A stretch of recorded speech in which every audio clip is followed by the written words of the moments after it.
नमस्कार। Breaking news में बड़ी खबर आपको बता दें कि बिहार विधानसभा का बजट सत्र चल रहा है और आज का माहौल भी काफी ज्यादा गर्मा गर्मी भरा रहा, क्योंकि आज भाई वीरेंद्र और सीएम नीतीश कुमार के बीच नोकझोंक भी देखने को मिले। आपको बता दें कि जब सत्ता पक्ष अपनी बात रख रहा था तब विपक्ष जब बोलने का मौका नहीं दे रहा था, उस बीच सीएम नीतीश कुमार ने उठकर बोला कि आप लोग इतने कम हैं और हम लोग 2002 है। यानी कि सीएम नीतीश कुमार यहां पर 202 बोलने वाले थे, लेकिन उन्होंने 2002 बोल दिया। जिसके बाद भाई वीरेंद्र ने कहा कि आप खुद को नहीं संभाल पा रहे तो आप सरकार कैसे चलाएंगे। तो इसी मामले पर ज्यादा अपडेट के साथ मेरे साथ मौजूद है मेरे सहयोगी हर्ष भारद्वाज। तो सर, क्या है ये नोकझोंक जो आज भाई वीरेंद्र और सीएम नीतीश कुमार के बीच में देखने को मिली? देखिए, विधानसभा के अंदर लगातार आपराधिक मुद्दों पर बहस हो रही है। आपने पिछले दिनों देखा कि तेजस्वी यादव ने किस तरीके से सवाल पूछे जब नीतीश कुमार ने उन्हें चुप कराने का काम किया और कहा कि मैं तुम्हारे पिता के उम्र का हूं, और लालू प्रसाद यादव के कार्यकाल के कई आंकड़ों को उन्होंने बताने की कोशिश की। लेकिन आज आरजेडी विधायक भाई वीरेंद्र और नीतीश कुमार के बीच तीखी बहस हो गई। नौबत तो हाथापाई तक की आ गई, क्योंकि अगर वेल की बात करें तो स्पीकर तक पहुंचा गया आरजेडी विधायकों की तरफ से। हालांकि मार्शल ने विधायकों को पकड़कर निकाला और उनके हाथों से तख्तियां ली गई हैं। लेकिन नीतीश कुमार बोलने लगे तो खास तौर पर विपक्ष की जुबान को बंद कर दिया गया, क्योंकि आरजेडी लगातार ये सवाल उठा रही थी कि सरकार को इस्तीफा दे देना चाहिए। अब सरकार जनता के मुद्दों पर काम नहीं कर रही और अपराध पर अंकुश नहीं लगा पा रही है। और तुरंत नीतीश कुमार खड़े हुए और ये कहा कि तुम क्या सरकार की बात करोगे, क्या तुम सरकार बना सकते हो, क्योंकि हमारी संख्या तो 202 है। हालांकि आपने ठीक कहा कि उन्होंने 2002 मुंह से बोल दिया, उनकी जुबान फिसल गई और 2002 बोल दिया, जिस पर आरजेडी विधायक भाई वीरेंद्र ने कहा कि आप अपने आप को नहीं संभाल पा रहे हैं तो बिहार को क्या संभालेंगे।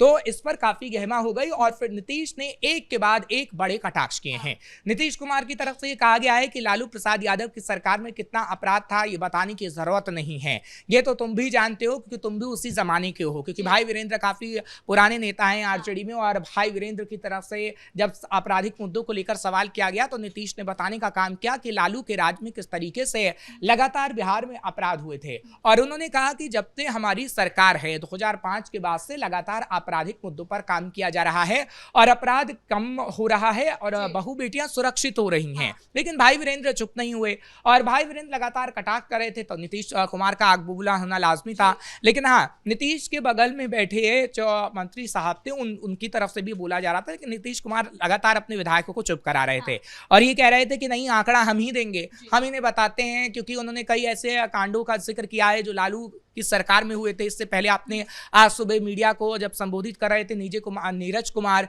जेडीयू के नेता, तो उनकी तरफ से शिल्पी कांड का जिक्र किया गया और उनकी तरफ से यह कहा गया कि राबड़ी देवी कभी शिल्पी कांड को भूल सकती हैं, शिल्पी कांड मामले में क्या कोई बयान दे सकती हैं, क्योंकि उनके घर के लोग ही उसमें शामिल थे। और लालू प्रसाद यादव पर भी जमकर निशाना साधा गया और वही बातें नीतीश कुमार ने विधानसभा के अंदर कही। हालांकि आज जब विपक्ष सवाल उठा रहा था तो उनका मुद्दा था कि चौकीदार पर जो लाठीचार्ज किया गया है, कहीं ना कहीं वो उसको लेकर ज्यादा हंगामा कर रहे थे। तो ये क्या मामला है? बिल्कुल, देखिए, अगर हम बात करें लगातार हो रहे प्रदर्शनों की, क्या फिर आज जो हमने देखा, जो खबर आई थी पिछले दिनों एसटीएफ पर किस तरीके से मारापीटी की गई, एसटीएफ के साथ चौकीदार का मामला भी सामने आया। लगातार जो मामले सामने आ रहे हैं उसको लेकर सरकार सवाल उठा रही है, माफ करिएगा, विपक्ष सवाल उठा रहा है और सरकार उसकी जवाब दे रही है। क्योंकि एसटीएफ का जो मामला सामने आया और एसटीएफ को लहूलुहान जो किया गया है, उनके हथियार तक छीन लिए गए हैं, तो उस पर विपक्ष ने सवाल पूछा कि अगर एसटीएफ की टीम के साथ ऐसा होगा, पुलिस के साथ मारपीट बिहार में होगी, तो आम जनता आखिर सुरक्षित कैसे रहेगी।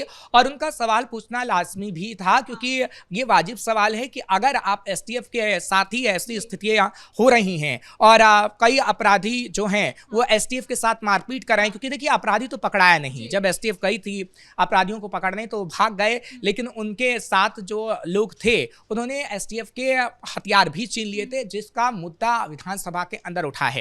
हालांकि समय समय पर जो प्रोटेस्ट हमने बिहार के अंदर देखे हैं उसमें जो लाठीचार्ज हुआ है उस मुद्दे को लेकर भी सरकार को घेरने की कोशिश भाई वीरेंद्र कर रहे थे।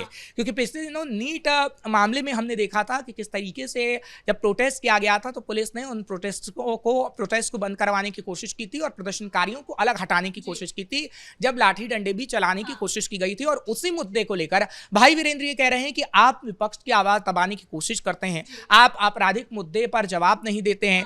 नीतीश कुमार खुद को नहीं संभाल पा रहे हैं तो बिहार को आखिर कैसे संभालेंगे। क्योंकि देखिए कभी भी कोई राजनेता बोलता है या फिर हम भी बोलते हैं तो कभी कभार ऐसा होता है कि कुछ शब्द होते हैं जो फिसल जाते हैं और उसकी जगह कुछ और निकल जाता है। लेकिन नीतीश कुमार ने अपने आप को संभाला और बाद में उन्होंने 202 की संख्या भी कही।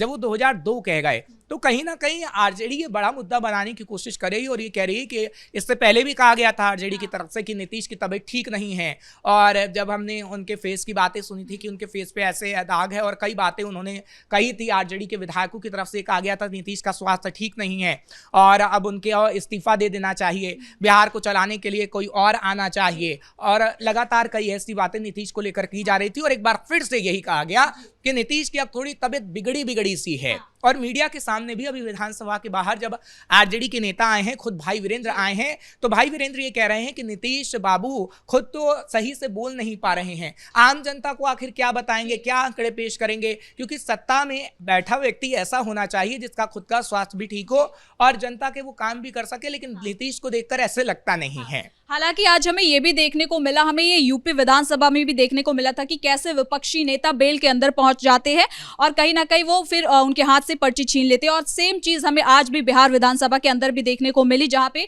जो विपक्षी नेता थे वो वेल के अंदर आ गए। तो ये क्या है, मतलब विपक्ष ऐसा क्यों कर रही है? देखिए, सदन को चलने नहीं देना चाहता है विपक्ष। हमने देखा है उत्तर प्रदेश विधानसभा की आपने जो बात की, समाजवादी पार्टी ने किस तरीके से संजय निषाद हो या तमाम जो यूपी में कैबिनेट मंत्री तक हैं उनके हाथ से कागज लिया और फाड़ दिया, ऐसी चीजें की गई हैं। हालांकि स्पीकर कार्रवाई की बात उन पर कह रहे हैं, लेकिन बिहार के अंदर भी ऐसी करने की कोशिश की जा रही है जब वेल के अंदर वो पहुंच जा रहे हैं और तख्तियां लेकर पहुंचा जा रहा है। हालांकि स्पीकर ने मार्शल को वहां से कहा है कि उनको खदेड़ा जाए और हमने देखा है कि आरजेडी के 4 विधायकों को वहां से खदेड़ा गया। हालांकि सभी विधायक तख्ती हाथों में लिए खड़े थे, लेकिन उनके हाथों से तख्तियां हटाई गई हैं और उसके बाद हमने देखा है कि मार्शल को यह आदेश दिया गया कि इनको बाहर किया जाए, क्योंकि वो स्पीकर के पास तक पहुंच गए थे और नीतीश के इस्तीफे की मांग कर रहे थे और आपराधिक मुद्दे पर कई सवाल वो वेल के अंदर जाके पूछने की कोशिश कर रहे थे। क्योंकि देखिए, एक पूरा प्रोसेस होता है विधानसभा के अंदर कि अगर प्रश्नकाल होता है तो उस दौरान आप प्रश्न पूछिए, सरकार जवाब देगी। लेकिन ऐसा नहीं होता है कि आप हाथापाई करने की नौबत तक ले आएं और फिर आप हाथापाई करने सीएम तक पहुंच जाएं। क्योंकि नीतीश कुमार के साथ ऐसा ही करने की कोशिश आरजेडी विधायक कर रहे थे। क्योंकि देखिए, नीतीश आराम से बताने की कोशिश कर रहे थे कि उनकी सरकार में कितना अपराध कम हुआ है, बाकायदा वो आंकड़ा भी दे रहे थे। लेकिन भाई वीरेंद्र के साथ तमाम जितने भी आरजेडी विधायक है वो खड़े हो गए और एक पर एक कटाक्ष किया गया। अगर आप नीतीश की बातों को सही से सुनते तो शायद आपको सही जवाब और सार्थक जवाब मिल सकता था, लेकिन आपने वो जवाब लेने की कोशिश ही नहीं की। क्योंकि नीतीश आंकड़े देने की कोशिश कर रहे थे। हालांकि लालू यादव के समय में आंकड़े थे वो भी वो रख रहे थे और अपनी सरकार का आंकड़ा भी रख रहे थे कि कैसे महिलाएं, क्योंकि घर की बहू बेटी, वो अपने अंदाज में कह रहे थे कि घर की बहू बेटी पहले सुरक्षित नहीं थी, लेकिन हमारी सरकार में बहू बेटी सुरक्षित है। और कैसे पुलिस वालों के घर सुरक्षित नहीं रहते थे, महिलाओं के साथ क्या होता था, क्या आपने लालू की सरकार में नहीं देखा? ये आरजेडी विधायक को बताने की कोशिश की गई है और भाई वीरेंद्र को लालू प्रसाद यादव का वो काला चिट्ठा याद दिलाया गया है, वो खोला गया है काला चिट्ठा, जिससे कहीं ना कहीं उनको ये पता लग सके कि जिस पर वो सवाल पूछ रहे हैं, पहले आपका दामन साफ होना चाहिए, उसके बाद आप दूसरे के दामन पर सवाल उठाइए कि आपका दामन तो आपके दामन पर धब्बे लगे हैं। तो कहीं ना कहीं आपके दामन को साफ रखना होगा आपको और उसके बाद आपको सवाल उठाने होंगे। और सवाल ये भी है कि देखिए, एक सार्थक बहस विधानसभा में बिल्कुल नहीं हो रही है। जो बजट सेशन हो रहा है उसमें विधानसभा के अंदर चाहे उत्तर प्रदेश की हो या फिर बिहार की हो, कोई सार्थक बहस नहीं हो पा रही है और सार्थक बहस ना होने के कारण जनता के मुद्दे नहीं उठ पा रहे हैं। आप सिर्फ देखिए, शराब को लेकर बातचीत होती है, आप सिर्फ देखिए अपराध को लेकर बातचीत हो रही है, लेकिन वो विकास के मुद्दे जिस पर लगातार बातचीत होनी चाहिए, सड़क, बिजली, पानी, हाँ ठीक है। देखिए, आपने मैथिली ठाकुर को सुना पिछले दिनों की, उन्होंने किस तरीके से मुद्दे उठाए और वो कह रही थी कि अस्पताल खराब हालात में है, उन अस्पताल को ठीक करना चाहिए और उन्होंने उसको लेकर सवाल भी पूछा था। लेकिन अगर आरजेडी विधायकों की बात करें तो वो सिर्फ हंगामा करने की कोशिश विधानसभा के अंदर कर रहे हैं और आज भी यही तस्वीर हमें देखने को मिली है जब नीतीश कुमार और भाई वीरेंद्र के बीच आपने ऐसी स्थिति देखी। लेकिन आगे आने वाले समय में भी आप देखेंगे कि यही तस्वीर विधानसभा के अंदर नजर आएगी। इसी बीच हमें आज ये भी सुनने को मिला, भाई वीरेंद्र ने ये भी कहा कि अमित शाह का जो बिहार दौरा है, उन्होंने कहा कि वो बिहार का माहौल बिगाड़ने आ रहे हैं।